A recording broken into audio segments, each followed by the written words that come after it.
Reproductive health का lecture number 2। आज हम किस किस चीज़ों की बात करने वाले। देखिए, पहले मैंने आपको कल बता दिया था पॉपुलेशन के बारे में, ठीक है। जो लास्ट टॉपिक हमने डिस्कस किया था वो पॉपुलेशन वाला था। अब देखिए, जो पॉपुलेशन है, मैंने कल आपको डेटा बताया था, वो डेटा बहुत ज़्यादा इंपॉर्टेंट है। तो उस डेटा के बारे में आज हम फिर से बात कर लेते हैं ताकि आपको तो रिपीट हो जाए, ठीक है। पॉपुलेशन, अब देखिए डेटा क्या कहता है। सबसे पहले हम बात करते हैं विद वर्ल्ड पॉपुलेशन के साथ कि वर्ल्ड पॉपुलेशन में आपको क्या क्या देखने के लिए मिला और इंडिया के पॉपुलेशन के अंदर आपको क्या क्या देखने के लिए मिला। देखिए, 3 टाइमलाइंस आपको याद होनी चाहिए। सबसे पहले जो टाइमलाइन आती है वो 1900 की आती है, दूसरी आती है 2000 लगभग 100 साल बाद, फिर आती है 2011 की जनगणना के अनुसार, ठीक है। अब देखिए 1900 में जो पूरी वर्ल्ड की पॉपुलेशन थी वो थी 2 बिलियन। मैंने आपको बताया था कि बिलियन को मिलियन में कैसे चेंज कर सकते हैं, ठीक है। 2000 में हो गई 6 बिलियन, लगभग 6 गुनी, और 2011 में हो गई 7.2 बिलियन। ये डेटा आप अच्छे से लर्न कर लीजिए। इंडिया की बात करें तो सबसे पहले आपको 1947 को याद रखना है, जो इंडिपेंडेंस का समय था। उस समय हमारी जो पॉपुलेशन थी वो थी 350 मिलियन। कितनी थी? 350 मिलियन। जब 2000 आया और जब 2011 आया तो कितनी कितनी पॉपुलेशन देखने के लिए मिली। अब भाई देखिए, ये तो बिल्कुल रॉकेट वाला काम हो गया कि 2000 तक आते आते हमारी पॉपुलेशन 1 बिलियन हो चुकी थी और 2011 में 1.2 बिलियन हो गई। अब देखिए 2021 का मैंने आपको बताया था डेटा इसलिए नहीं है क्योंकि कोरोना आ गया था और एनसीईआरटी में अभी चेंजेस नहीं आए हैं। हो सकता है इसे अगले आने वाले ईयर्स में उसमें चेंजेस आने के लिए आपको दिख जाए, क्योंकि ये आपकी हो गई वर्ल्ड की पॉपुलेशन, इंडिया की पॉपुलेशन, जिसको आपको अच्छे से याद कर लेना था। अब हम इसके आगे बात करते हैं कि भाई इतनी ज़्यादा पॉपुलेशन बढ़ रही है, इतनी ज़्यादा पॉपुलेशन बढ़ रही है। अब देखिए गवर्नमेंट ऑफ इंडिया ने क्या क्या काम किया। मैंने आपको बताया था कि गवर्नमेंट ऑफ इंडिया ने, ठीक है, जीओई का मतलब है गवर्नमेंट ऑफ इंडिया ने जो फैमिली प्लानिंग प्रोग्राम लेके आई थी, जो गवर्नमेंट ऑफ इंडिया जो फैमिली प्लानिंग प्रोग्राम लेके आई थी, कौन से ईयर में, मैं आपको कल बता चुकी हूँ 1951 में जो फैमिली प्लानिंग प्रोग्राम लेके आई थी, उसे हम अभी फैमिली प्लानिंग प्रोग्राम के नाम से नहीं जानते। अभी हम उसे जानते हैं reproductive and child health care programme के नाम से। Reproductive and child health care के नाम से जानते हैं, यानी कि RCH प्रोग्राम के नाम से जानते हैं, ठीक है, जानते हैं। अब आप पूछोगे कि गवर्नमेंट ऑफ इंडिया ने जब ये प्रोग्राम लाया होगा, जब ये एक्शन प्रोग्राम लेके आया होगा नेशनल लेवल पे, तो इसका कोई तो इम्पैक्ट पड़ा होगा पॉपुलेशन में, चाहे वो नेगेटिव इम्पैक्ट हो पॉजिटिव इम्पैक्ट हो। आपसे पूछा तो जाएगा क्या इम्पैक्ट पड़ा इसका। तो आपसे ऐसे क्वेश्चन आ सकता है कि reproductive and child health programme जो कि गवर्नमेंट ऑफ इंडिया लेके आई, RCH प्रोग्राम लेके आई, उसका पॉपुलेशन पे क्या इफेक्ट पड़ा। तो आप लिखेंगे कि पॉपुलेशन पे जो इसका इम्पैक्ट था, पॉपुलेशन का पे जो इसका इम्पैक्ट था वॉज ओनली मार्जिनल। आप ऐसे ही लाइन लिखना, वॉज ओनली मार्जिनल, मतलब ज़्यादा कुछ इम्पैक्ट नहीं पड़ा। वॉज ओनली मार्जिनल मतलब जो गवर्नमेंट ऑफ इंडिया जो प्रोग्राम लेके आई, reproductive and child health care program, RCH program, उसका पॉपुलेशन पे कोई ना कोई इम्पैक्ट तो पड़ना था, जिसकी वजह से आप क्या कर रहे थे, अवेयरनेस प्रोवाइड कर रहे थे, गाँव में जाके बोल रहे थे कि भाई 2 ही बच्चे अच्छे, ठीक है, वन चाइल्ड नॉर्म को अपनाइए, इस तरीके से आप जा के बोल रहे थे, इंसेंटिव दिए जा रहे थे। तो उसका पॉपुलेशन पे क्या इम्पैक्ट पड़ा। तो उसको जो पॉपुलेशन पे इम्पैक्ट पड़ा वो सिर्फ और सिर्फ मार्जिनल था, कोई ऐसे इतना बड़ा इम्पैक्ट देखने के लिए नहीं मिला। तो आपसे अगर क्वेश्चन पूछा जाए कि reproductive and child health care programme का क्या इम्पैक्ट पड़ा पॉपुलेशन पे जो गवर्नमेंट ऑफ इंडिया लेके आई थी, तो वॉज ओनली मार्जिनल। आप ऐसे लाइन लिख लीजिएगा, ठीक है। अब एक और डेटा देखने के लिए मिलता है जो काफ़ी ज़्यादा इंपॉर्टेंट है, जो आपको याद होना चाहिए। अब देखिए, अकॉर्डिंग टू, आप लिखिए अकॉर्डिंग टू 2011 सेंसस रिपोर्ट के हिसाब से, 2011 के सेंसस रिपोर्ट के हिसाब से जो पॉपुलेशन ग्रोथ रेट है, जो पॉपुलेशन ग्रोथ रेट है, population growth rate was less than 2%, was less than, ठीक है, लेस देन 2%। देखिए, अब आपको लगेगा कि भाई population growth rate less than 2% है, 2% यानी कि बहुत कम पॉपुलेशन रेट है। यहाँ पर अगर 99% होता तो ज़्यादा होता, 99% होता तो भाई लोग रह ही नहीं पाते, कहाँ रहते हैं, ऐसे होते लोग, इसकी गोद में ये, इसकी गोद में ऐसी वाली बात हो जाती है, खाने वाली वो सब भूखे मरते। तो मतलब कि लेस देन 2% का मतलब है, आप परसेंटेज पे मत जाइए, लेस देन 2% भी बहुत खतरनाक है, ठीक है। लेस देन 2% का भी मतलब है कि बहुत ज़्यादा पॉपुलेशन अभी है अकॉर्डिंग टू 2011 सेंसस रिपोर्ट के हिसाब से। इसका मतलब है, दैट इज लिख के आप समझिए कि इसका मतलब आप क्या समझते हैं। इसका मतलब कि 20 पर 1000 पर ईयर। अब देखिए इसका मतलब क्या है, मैं आपको समझाती हूँ। इस तरीके का एनसीईआरटी में दे रखा है। इसका मतलब है पर ईयर यानी कि 12 मंथ्स के अंदर अंदर पर ईयर, मान लीजिए 1000 लोग की जनसंख्या है, ठीक है, 1000 लोग का पॉपुलेशन है, तो हर साल, ठीक है, उन 1000 लोगों में हर साल 20 नए लोग ऐड होते जा रहे हैं। आप समझ रहे हैं कि उन 1000 लोगों में 20 लोग नए ऐड होते जा रहे हैं। अगर ऐसे ही चलता रहा तो 20 साल बाद इतनी ज़्यादा पॉपुलेशन बढ़ जाएगी। इसका रीज़न इम्पैक्ट बताया जा रहा है, इतनी ज़्यादा पॉपुलेशन बढ़ जाएगी कि जो बेसिक रिक्वायरमेंट्स हैं, जो बेसिक रिक्वायरमेंट्स होते हैं, बेसिक रिक्वायरमेंट्स क्या क्या हो गई, रोटी कपड़ा मकान, फूड, शेल्टर, क्लोथिंग। तो एनसीईआरटी ने लिखा है कि 2011 के सेंसस रिपोर्ट के हिसाब से जो इंडिया की जो पॉपुलेशन ग्रोथ रेट है वो लेस देन 2% है। आप परसेंटेज में मत चाहिए, ये भी लेस देन 2% काफ़ी ज़्यादा है। आप देखिए लेस देन 2% का मतलब क्या है कि पर ईयर, ठीक है, पर ईयर मान लीजिए 1000 लोग की पॉपुलेशन है तो हर 1000 में 20 नए लोग ऐड होते जा रहे हैं, ठीक है, 20 नए लोग ऐड होते जा रहे हैं। ऐसे ही चलता रहा तो 20 साल बाद, 30 साल बाद इतनी ज़्यादा पॉपुलेशन बढ़ जाएगी क्योंकि जो बेसिक रिक्वायरमेंट होती है, ठीक है, आप घर वगैरह तो छोड़ दो, ठीक है, घर वगैरह तो छोड़ दो, जो बेसिक रिक्वायरमेंट है उसके लिए डाका होने लग जाएगा। लोग एक घर से दूसरे घर में चोरियाँ करने लग जाएंगे सिर्फ खाने पीने कपड़ों के लिए, ठीक है। अभी तो लोग जो रिच चीज़ें होती है जैसे गहने के लिए, पैसों के लिए चोरी करते हैं। अब 20-30 साल बाद तो लोग फूड के लिए, शेल्टर के लिए, क्लोथिंग के लिए मारामारी होने लग जाएगी अगर ऐसे ही पॉपुलेशन बढ़ता रहा और गवर्नमेंट ने कुछ ऐसा काम नहीं किया। तो अब आप भाई, अब एनसीईआरटी ने सवाल उठा है कि गवर्नमेंट को कुछ ना कुछ काम करना चाहिए। तो इसके टर्न में देखिए, अब आपको लाइन्स लिखनी है कि गवर्नमेंट ने क्या क्या काम किए इसके लिए, तो आप इसको लिख सकते हैं। आप देखिए, अब हम बात करेंगे गवर्नमेंट ने क्या क्या काम किए, क्या क्या स्टेप्स अपनाए कि जिससे कि इस पॉपुलेशन को थोड़ा बहुत कंट्रोल में लाया जा सके। तो सबसे पहले आप लिखेंगे, ठीक है, सबसे पहले लिखेंगे, सबसे पहली तो आपको ये चीज़ समझनी है कि मैंने बोला था कि जो नंबर ऑफ़ पीपल है, number of people in reproducible age, in reproducible age, अब ये कौन सी एज है मैं बताती हूँ। इन रिप्रोड्यूसिबल एज यानी कि 15 से 24 साल के जो लोग की पॉपुलेशन है वो बहुत ज़्यादा है इन इंडिया, ठीक है, वेरी हाई। अब देखिए ये बहुत ज़्यादा होने की वजह से क्या है, जैसे 15 से 24 साल के जो बच्चे हैं उनमें इतना स्टेबिलिटी नहीं आई होती है, उनका इतना डेवलपमेंट नहीं होता, उन्हें नहीं पता होता है क्या चीज़ सही है क्या चीज़ बुरी है। जैसे आपने देखा था कि पुराने ज़माने में जैसे 15 साल में 13 साल में शादी कर दी जाती थी, उसकी वजह से भाई 10-10 12-12 बच्चे हो जाते थे, 10-10 12-12 बच्चे हो जाते थे। तो गवर्नमेंट ने क्या किया कि जो मेल हैं ऐसा ना हो कि भाई थोड़ी तो स्टेबिलिटी आ सकती है कि मतलब अगर वो 10-12 बच्चे नहीं करते तो 4 बच्चे ही करते हैं, 10-12 बच्चे तो 4 ही ठीक है। तो भाई मेल और फीमेल में क्या किया गया कि मेल की जो मैरिज की जो एज है वो 21 ईयर्स कर दी गई और फीमेल में वो 18 ईयर्स कर गई। ये एनसीईआरटी का डाटा है, पर अभी रिसेंटली मेल का भी 21 है और फीमेल का भी 21 ही चल रहा है।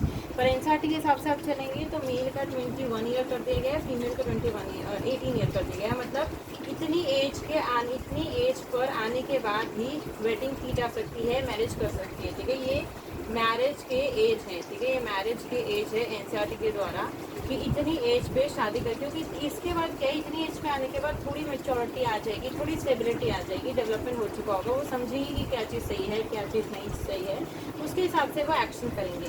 अब देखिए ये 15 से 24 साल है, 15 साल के बच्चे में क्या कोई ऐसा स्टेबिलिटी नहीं है, उनसे तो ये भी नहीं पता होता कि अभी तो वो 10th क्लास में पढ़ो, उससे कहाँ चीज़ स्टेबिलिटी है। तो पुराने ज़माने में इतने पे शादी कर जाती थी। तो पहला तो गवर्नमेंट ऑफ इंडिया ने क्या किया कि भाई एज ही बढ़ा दो, अगर इतनी पॉपुलेशन बढ़ रही है तो आप एज ही बढ़ा दो ना, कि शादी करने की जो एज है उसे ही आप ज़्यादा कर दीजिए। मतलब कि मेल का 21 साल कर दिए कि मेल 21 साल का हो जाएगा तभी वो शादी कर सकता है और फीमेल जब 18 साल की हो जाएगी तभी शादी कर सकते। तो पहला तो ये इंसेंटिव अपनाया गया कि भाई तुम ये करो कि भाई आपने एज ही बढ़ा दी कि आप इतनी एज के बाद शादी कर दी जा सकती है, जिससे कि थोड़ा बहुत पॉपुलेशन पे कंट्रोल लाया जा सकता है, ठीक है। दूसरा स्टेप क्या किया गया, एक तो ये हो गया कि आप इस तरीके से कर दीजिए, इससे थोड़ा बहुत पॉपुलेशन पे कंट्रोल लाया जा सकता है, ठीक है। इसके बाद क्या किया आपने देखा होगा कि हम तो हमारे दो वाले जो स्लोगन होता है, हम तो हमारे दो वाला जो स्लोगन है आपने बहुत सुना होगा, ठीक है। टीवीज़ में आपने सुना होगा, पोस्टर्स लगे होते हैं, बिल्स लगे होते हैं, इनके क्या होते हैं, पोस्टर्स लगे होते हैं, ये सब टीवी में देखने के लिए मिलता है। इनका बिल बोर्ड्स लगे होते हैं कि हम तो हमारे टू यानी कि V2R2। इससे क्या है, आप लोगों को क्या कर रहे हो, जागरूक कर रहे हो, ठीक है, लोगों में अवेयरनेस फैला रहे हो कि भाई हम दो, हमारे दो, गवर्नमेंट इसके ऊपर काम कर रही है कि भाई हम दो, हमारे दो, ठीक है, जैसे पेरेंट्स हो गए और उनके 2 बच्चे हो गए, ठीक है, उनके क्या हो गए, 2 बच्चे हो गए, 2 बच्चे हो गए, इतने ही बच्चे, ठीक है, आप उनको अच्छे स्कूल में डालिए, उनको पढ़ाइए, 2 बच्चे ही अच्छे, इस तरीके से हम दो, हमारे दो, और गवर्नमेंट इसी के साथ साथ क्या करे कि जो इनको फॉलो कर रहा है कि हम तो हमारे दो, उनको इंसेंटिव्स भी दिए जा रहे हैं, ठीक है, इंसेंटिव्स भी दिए जा रहे हैं, पर मंथ करके इंसेंटिव्स भी दिए जा रहे हैं कि अगर आप गवर्नमेंट को मान रहे हो, आपके 2 ही बच्चे हैं, तो उनको इंसेंटिव्स भी दिए जाएंगे, क्योंकि इंसेंटिव्स में आपको कब चलता है, अगर आपको कोई भी चीज़ फ्री मिलती है, ठीक है, फ्री आपको कुछ करने पर फ्री मिलती है, तो लोग उसके पीछे सबसे ज़्यादा भागते हैं, ठीक है, लोग उसके बाद सबसे ज़्यादा, इसलिए गवर्नमेंट ने यही चीज़ अपनाई है कि हम तो हमारे दो वाले नॉर्म्स लेके आए कि भाई बिल बोर्ड पोस्टर्स पे ज़्यादा से ज़्यादा लोगों ने देखे, टीवीज़ पे देखे, ताकि वो उसको अपनाएं, ठीक है, काफ़ी लोगों ने अपनाया और काफ़ी लोगों ने नहीं भी अपनाया, तो जो लोग अपना रहे हैं उन्हें इंसेंटिव्स दिए जा रहे हैं। अब भाई जो, अब अगर दूसरा आदमी जो इसको नहीं अपनाना चाहता, मान लीजिए इंसेंटिव्स नहीं दिए जा रहे होते हैं, तो आदमी सोचता क्यों करें हम ऐसा, पर जब इंसेंटिव्स दिए जा रहे हैं तो लोग सोच रहे हैं कि चलो फ्री में मिल रहा है तो अब यही करते हैं, B2R2, ठीक है, एक तो ये हो गया कि हम तो हमारे दो वाले नॉर्म्स लेकर आ रहे हैं। अब क्या देखने के लिए मिल रहा है, नेक्स्ट चीज़ आपको, ये तो 2 पॉइंट्स हो गए, नेक्स्ट चीज़ आपको देखने के लिए मिल रही है कि जो मेट्रोपॉलिटन सिटीज़ है, जो अर्बन सिटीज़ हैं, ठीक है, जो अर्बन सिटीज़ हैं, मेट्रोपॉलिटन जो सिटीज़ हैं, ठीक है, उसमें क्या देखा जा रहा है कि लोग 1 चाइल्ड नॉर्म को अपना रहे हैं, ठीक है, 1 चाइल्ड नॉर्म को अपना रहे हैं, यानी कि एक ही बच्चा, ठीक है, वो क्या कर रहे हैं, एक ही बच्चा कर रहे हैं, उसे मतलब एक ही बच्चे करके उसे स्कूल में डाल रहे हैं, उसकी डेवलपमेंट कर रहे हैं। तो मेट्रोपॉलिटन सिटीज़ में, अर्बन सिटीज़ ने ये अपना लिया कि भाई एक ही चाइल्ड करेंगे और उसी की सारी डेवलपमेंट में हम अपना काम लगाएंगे, ठीक है, तो उनका ये है कि 1 चाइल्ड नॉर्म को ही हम अपनाएंगे। तो 1 चाइल्ड नॉर्म भी एक सही बात है कि अर्बन सिटीज़ वाले सिर्फ 1 चाइल्ड नॉर्म को अपना रहे, तो एक ये भी इम्पैक्ट पड़ेगा पॉपुलेशन के ऊपर, क्योंकि अगर 1 चाइल्ड नॉर्म अर्बन सिटीज़ में होगा तो उससे पॉपुलेशन पे भी काफ़ी इफेक्ट देखने के लिए मिलेगा। तो अब ये जो मैंने आपको 3 से 4 पॉइंट बताए हैं, इन पॉइंट्स को आप क्या कर सकते हो, अपने आंसर में लिख सकते हो कि भाई गवर्नमेंट ने क्या क्या काम किया, क्या क्या काम किए जा सकते हैं पॉपुलेशन को कंट्रोल में लाने के लिए।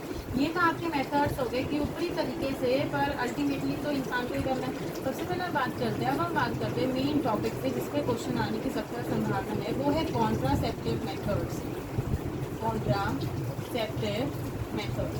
कॉन्ट्रासेप्टिव मेथड्स आप क्या समझते हैं? Contraceptive methods are methods that can use to prevent unwanted pregnancies.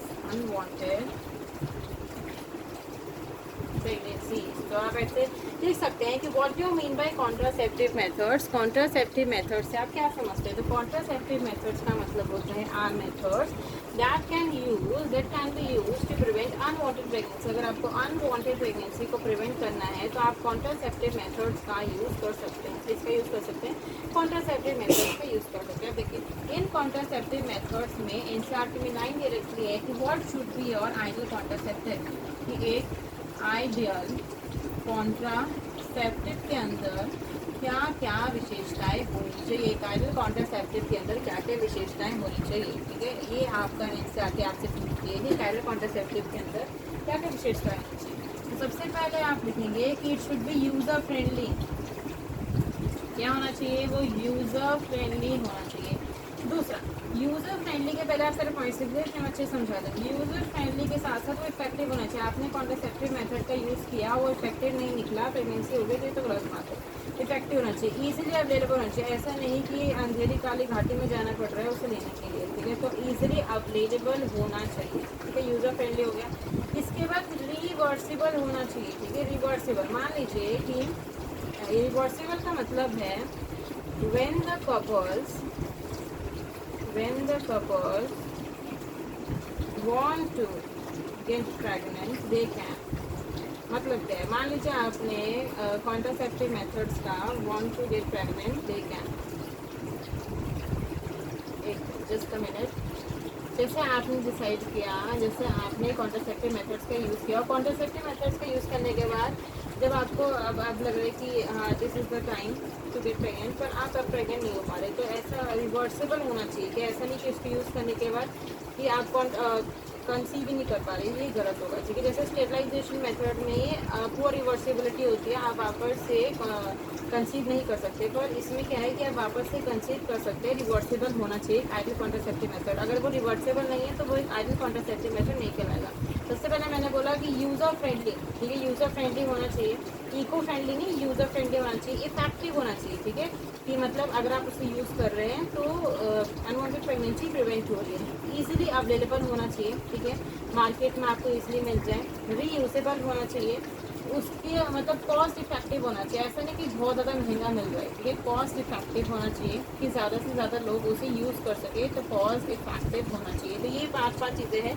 एक लास्ट चीज़ें है कि डू नॉट इंटरफेयर, मैंने लगभग 6 से 7 पॉइंट बनाए, इस पर 3 मार्क का क्वेश्चन आएगा तो आप लिख सकते हैं। तो डू नॉट इंटरफेयर, लास्ट है, do not interfere with the sexual desire और एक्ट, ठीक है, डू नॉट इंटरफेयर भी नहीं करना चाहिए। तो मैंने कौन कौन से आपको पॉइंट्स बताए, आप वापस से रिवाइज कर सकते हैं। मैंने आपको कौन कौन से पॉइंट्स बताए, मैंने आपको बताया कि यूज़र फ्रेंडली होना चाहिए, इफेक्टिव होना चाहिए, ठीक है, do not interfere with the sexual desire with sexual act, reversible होना चाहिए। तो ये सब चीज़ें अगर आपके आइडियल कॉन्ट्रासेप्टिव में है तो वो कॉन्ट्रासेप्टिव अच्छा है, आप उसे अपना सकते हैं, ठीक है।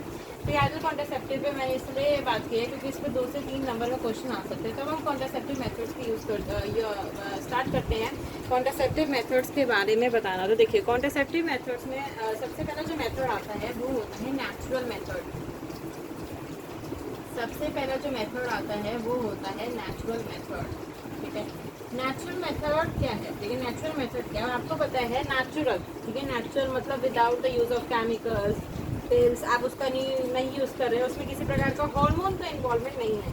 तो नेचुरल मेथड किस प्रिंसिपल पे वर्क करता है, नेचुरल मेथड आप लिखेंगे इसका answer, work on the principle, natural method work on the principle as to avoid chances of meeting of ovum and sperm। मतलब क्या नेचुरल मेथड में पहले मैंने आपको बोला किसी प्रकार के केमिकल्स का इन्वॉल्वमेंट नहीं है, हार्मोन्स का इन्वॉल्वमेंट नहीं है, आप किसी प्रकार की पिल्स नहीं खा रहे हैं, दवाइयाँ नहीं खा रहे हैं। तो नेचुरल मेथड किस प्रिंसिपल पर वर्क कर रहा है कि आपको सिर्फ ओवम और स्पर्म को मिलने से रोकना है। अगर आप ओवम और स्पर्म को मिलने से रोक देंगे तो फर्टिलाइजेशन की प्रोसेस नहीं होगी, ultimately that can prevent pregnancy, that can prevent pregnancy, unwanted pregnancy. तो नेचुरल मेथड का मतलब ये होता है। तो अगर आपसे पूछे कि नेचुरल मेथड किस प्रिंसिपल पर वर्क करता है, नेचुरल मेथड से आप क्या समझते हैं, तो आप इस लाइन को आराम से लिख सकते हैं कि work on the principle as to avoid chances of meeting of ovum and sperm. अब देखिए नेचुरल मेथड में डिफरेंट मेथड्स आते हैं। सबसे पहले आप ये नेचुरल मेथड की डेफिनेशन को लिख लीजिए, फिर हम डिफरेंट मेथड जो कि नेचुरल मेथड के अंदर आते हैं उनकी बात करेंगे। तो देखिए नेचुरल मेथड में मैंने आपको बताया कि नेचुरल मेथड किस प्रिंसिपल पे वर्क करता है, work on the principle as to avoid chances of meeting of ovum and sperm. तो ये हो गया नेचुरल मेथड। हम बात करेंगे नेचुरल मेथड के अंदर कौन कौन से मेथड हमें देखने के लिए, नेचुरल मेथड के अंदर कौन कौन से मेथड आपको देखने के लिए मिलते हैं। तो सबसे पहला जो नेचुरल मेथड के अंदर जो देखने के लिए मतलब होता है periodic abstinence, periodic abstinence, periodic abstinence. तो देखिए पीरियोडिक एब्सटिनेंस का मतलब क्या होता है मैं बताते हैं। देखिए पीरियोडिक एब्सटिनेंस में आप क्या करेंगे, सबसे पहले आपको पता होना चाहिए कि फर्टाइल पीरियड, देखिए फर्टाइल पीरियड आप कैसे निकालेंगे। फर्टाइल पीरियड जो एनसीईआरटी में दे रखा है वो डे 10 तो डे 17 दे रखा है कि इसे फर्टाइल पीरियड कहते हैं। फर्टाइल पीरियड का मतलब है chances of meeting of ovum and sperm is very high, यानी कि आप लिख सकते हैं, पहले आप इतना को लिख लीजिए कि पीरियोडिक एब्सेंस में क्या होता है। पीरियोडिक एब्सेंस में सबसे पहले आपको फर्टाइल पीरियड के बारे में बताना चाहिए कि फर्टाइल पीरियड का टाइम रेंज कहाँ होता है, टाइम लाइन कहाँ से लेकर कहाँ तक होती है। तो वो होती है डे 10 से, ठीक है, आपको डे 10 से गिनना है डे 17 तक, ठीक है, डे 10 टू डे 17। इसमें क्या होता है फर्टाइल पीरियड के अंदर, the chances of meeting of ovum and sperm is very high. इसके बाद आप नेक्स्ट लाइन लिखिए, मैंने लिखा chances of meeting of ovum and sperm is very high, यानी कि फर्टिलाइजेशन के अल्टीमेटली जो फर्टिलाइजेशन के चांसेस हैं, ठीक है, जो फर्टिलाइजेशन के चांसेस हैं, fertilization chances in turn chances in turn are very high, ठीक है, यानी कि फर्टिलाइजेशन के चांसेस बहुत हाई है, यानी कि कंसेप्शन कंसीव करने के भी चांसेस बहुत ज़्यादा हाई हो जाएंगे फर्टाइल पीरियड के अंदर, ठीक है, फर्टाइल पीरियड के अंदर। अब how you can calculate fertile period हमें बताते हैं। देखिए मैंने आपको ह्यूमन रिप्रोडक्शन वाले चैप्टर में फर्टाइल पीरियड को कैलकुलेट करने के बारे में बताया था कि जैसे आप कैसे कैलकुलेट करते हैं। देखिए मेंस्ट्रुअल साइकिल का जो पीरियड होता है वो डिफरेंट हो सकता है डिफरेंट फीमेल्स में। एनसीईआरटी में किसको दे रखा है, पहले मैं उसको बारे में बताती हूँ। एनसीईआरटी में 28 डेज की साइकिल दे रखी है, ठीक है, 28 डेज की साइकिल दे रखी है। अगर 28 डेज की साइकिल है तो मैंने आपको बताया था कि 14 डेज तो फिक्स है, कुछ भी कर लो 14 डेज तो फिक्स है। क्योंकि ये 14 डेज की फिक्स है क्योंकि इसके बारे में आपको पता चाहिए कि ये क्या होता है, लाइफ स्पैन होता है ऑफ कॉर्पस लूटियम। इसमें क्या होता है, लाइफ स्पैन होता है कॉर्पस लूटियम का, ठीक है। तो लाइफ स्पैन बिल्कुल फिक्स है, जैसे आरबीसी के 120 दिन होता है उसी प्रकार से life span of corpus luteum fix है, जो कि होता है 14 दिन। अब देखिए 28 में आपको करना है, इन 14 दिन को जितनी भी मेंस्ट्रुअल साइकिल, चाहे 30 की हो, चाहे 35 की हो, चाहे 27 की हो, चाहे 25 की हो, आपको इसमें क्या करना है, ये फिक्स नंबर को 14 को क्या करना है, माइनस करते जाना है। आप जैसे ही माइनस कर दोगे जो नंबर आपको मिलेगा वही होगा डे ऑफ पॉपुलेशन। तो मतलब अगर मैंने 28 में से 14 को माइनस कर दिया तो मुझे 14 मिलता है। तो मतलब एनसीईआरटी के हिसाब से 28 डेज की साइकिल में, यानी कि 28 डेज की अगर साइकिल है फीमेल के अंदर, तो वो 14th डे पे ओव्यूलेशन होगा, 14th डे पे ओव्यूलेशन होगा। तो आपको क्या करना है कि आपको पता चल गया कि अच्छा जी 28 डेज की साइकिल थी एनसीईआरटी के हिसाब से कि 28 डेज की साइकिल थी। मुझे पता है कि कॉर्पस लूटियम की 14 डेज की पूरी लाइफ स्पैन होती है। तो उसमें आप क्या करोगे, जो आपकी 28 डेज की साइकिल है, 28 डेज की साइकिल कैसे पता चलेगा, 28 डेज जैसे आपको फर्स्ट डे पे मेंस्ट्रुएशन हुई, after 28 days again menstruation started. तो 28 डेज की अगर साइकिल है आपको पता चलेगा कि 14 डे पे ओव्यूलेशन होती है। तो आपको क्या करना है, उस 14 डे से 3 दिन पहले और 3 दिन बाद, ठीक है, 3 दिन पहले 3 दिन बाद, तो मतलब कि 3 दिन आप पीछे करिए 10th डे हो गया और 3 दिन बाद के लिए तो 17th डे हो गया। इसीलिए 10 to 17 क्योंकि ज़्यादातर फीमेल्स में 28 डेज की साइकिल देखने के लिए मिलती है, तो 28 डेज को कंसीडर करके फर्टाइल पीरियड बनाया जाता है। फर्टाइल पीरियड वेरी कर सकता है फीमेल टू फीमेल, तो आप अपने हिसाब से देख सकते हैं, पर एनसीईआरटी के हिसाब से इसीलिए वो 10 to 17 डे दे रखा है क्योंकि आपको जो डे ऑफ ओव्यूलेशन पता चला उससे 3 दिन पहले और 3 दिन बाद ये आपका फर्टाइल पीरियड पाया जाएगा। तो उस फर्टाइल पीरियड में आपको क्या करना है कि द कपल्स, ठीक है, द कपल, आप लिखिए इस लाइन को कि the couples,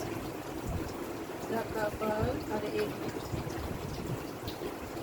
the couples should avoid coitus between days fertile period. So the couple should avoid from 10 to 17th day coitus as to avoid conception. Day 10 to day 17, ठीक है, day 10 to day 17 उसी को ही कहा जाता है periodic abstinence. Periodic abstinence को आप calendar method भी कह सकते हैं, पीरियोडिक एब्स्टिनेंस को आप कैलेंडर मेथड भी कह सकते हैं। पर एनसीईआरटी में पीरियोडिक एब्स्टिनेंस दे रखा है इसलिए आप उसे याद करिए, पर इसे कैलेंडर मेथड के नाम से भी जानते हैं। इसमें यह कहना है the couple should avoid from coitus, ठीक है, from sexual intercourse between this fertile period from day 10 to day 17 क्योंकि 14th डे पे ओव्यूलेशन होने वाला है। अभी अगर coitus हुआ तो chances of fertilization, chances of conception बहुत ज़्यादा बढ़ जाएंगे, ठीक है, इसलिए इसको कैलेंडर मेथड कहा जाता है। दूसरा मेथड होता है विड्रॉल, ठीक है, दूसरा मेथड होता है विड्रॉल और coitus interruptus। देखिए पहला मेथड के बारे में मैंने आपको बता दिया। अब हम बात करेंगे with the second method. Just a minute. Second method होता है विथड्रॉल और coitus interruptus. Withdrawal of coitus interruptus. Withdrawal of coitus interruptus is one such natural method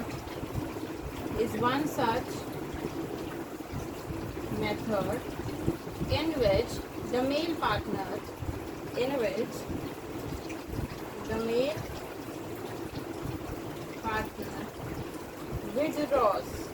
withdraws penis from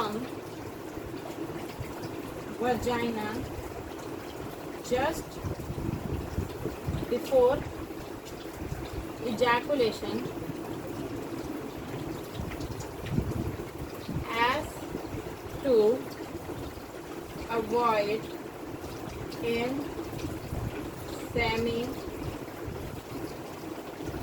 insemination। मतलब withdrawal of coitus interruptus में क्या होगा? is one such natural method in which the male partner withdraws penis from vagina just before the ejaculation। क्योंकि ejaculation में क्या है? semen present है, ठीक है। ejaculation में क्या है? semen present है, जिसमें sperms और seminal plasma है। तो as to avoid insemination, तो पहले आप इसको अच्छे से लिख लीजिए। इसमें क्या होता है, आप अल्टीमेटली ये समझते हैं कि आपको withdrawal of coitus interruptus में क्या करना है कि जो ejaculated semen है जिसमें sperms present है, ejaculated semen do not enter the female reproductive tract। अगर ejaculated semen female reproductive tract में एंटर कर गया तो अल्टीमेटली आपको पता है फर्टिलाइजेशन हो जाएगी और अल्टीमेटली प्रेगनेंसी हो जाएगी, कंसीव हो जाएगा। तो आपको इसको अवॉइड करना है। तो अल्टीमेट आप क्या करना है कि ejaculated semen जो है, जिसमें स्पर्म और सेमिनल प्लाज्मा प्रेजेंट है, उसको आपको फीमेल रिप्रोडक्टिव ट्रैक्ट में जाने नहीं जाना है। फीमेल रिप्रोडक्टिव ट्रैक्ट में आपको जाने नहीं देना है। कोइटस इंटरप्टस ये कहलाता है, ठीक है। कोइटस इंटरप्टस का मतलब ये होता है कि आपको जाने ही नहीं देना चाहिए। कोइटस इंटरप्टस का मतलब ये होता है। अब जो लास्ट वाला मेथड है वो हम लेक्चर नंबर 3 में कवर करेंगे क्योंकि वो थोड़ा बड़ा है। इसके बाद कॉन्ट्रासेप्टिव मेथड में हमें बैरियर मेथड्स के बारे में बात करना है, ठीक है। बैरियर मेथड के साथ साथ हमें आईओडीज के बारे में बात करना है। तो अभी काफ़ी सारा कॉन्ट्रासेप्टिव मेथड वाला पार्ट रहता है, तो हम लेक्चर नंबर 3 में देखेंगे। अभी हम इस लेक्चर को एंड करते हैं। सब्सक्राइब करें, लाइक करें, शेयर करें।